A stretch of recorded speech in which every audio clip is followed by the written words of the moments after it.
Nagpatalo lang daw kay Sixthread dahil masyadong mababa ang TF niya. Kasabay ng paglabas ng bagong karakter ni Nico bilang Akata ay ang tila pagkauga ng eksena dahil sa mga tinalakay nitong issue na naranasan di umano nito sa dating ligang kinabibilangan. Ang laban nila noon ni Poison 13 noong Ahon 12 Quarantine Battles ay hindi maikakailang nagmarka sa history ng Flip-Top dahil sa mga pahayag nito at pagtira niya kay Enigma at sa buong liga. Hindi na rin nakakapagtakang matapos ang battle ay hindi na muling binigyan pa ng laban ni Enigma si Akata at tuluyan ng naban sa Flip-Top magmula noon.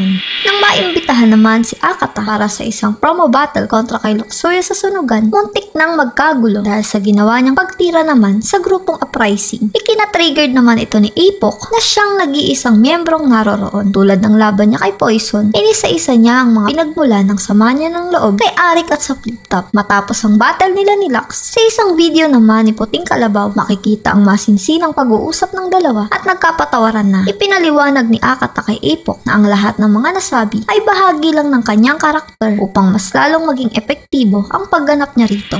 At sa pag-usbong ng bagong ligang Pangil sa Pangil o PSP ni Phoebus noong nakaraang taon, isa ang battle MC na si Akata sa mga unang sumalang at kalaunan ay sumali sa Matira Mayaman tournament ng liga. Nanalo si Akata sa first round kontra kay Badang kaya siya ang nag-advance sa ikalawang bahagi ng kompetisyon. Naganap ang paghaharap ni Akata at Sixthread sa katatapos lang na PSP Gapo at dito ay nadaig siya ni Sixthread kaya ito na ang nag-advance sa semis. Marami ang nanghinayang sa pagkatalo ni Akata dahil sa pagnanais nilang mapanood pa ito sa mga battle. Sa isang live ni Akata kung saan kasama niyang tropang sila Zeta, nabuksan dito ang paksa ng pagkatalo ni Akata nang may nag-comment kay Lance na maghanda raw sana ito ng matindi sa paparating na laban nila ni Sak Maestro. Sumingit si Akata na nasa likuran lang ni Lance at sinabing nagkalat lang daw siya sa battle nila ni Sixthread para ma-miss siya ng fans niya at dahil na rin sa mababang TF. Ayon naman kay Lance, mas naintindihan na raw niya ngayon ang pag-reject ni Akata sa mga offer noon na inakala niya dahil lang sa pag-iinarte nito at ang prinsipyo ni Akata pagdating sa performance nitong nakabase sa kung magkano ang pinag-uusapan. Paliwanag naman ni Akata, mas mahalaga raw kasi sa kanya ang oras niya kasama ang mga mahal sa buhay kaya mahal din ang halagang hinihingi niya sa mga battle niya kapalit ang panahon ng paghahanda para dito.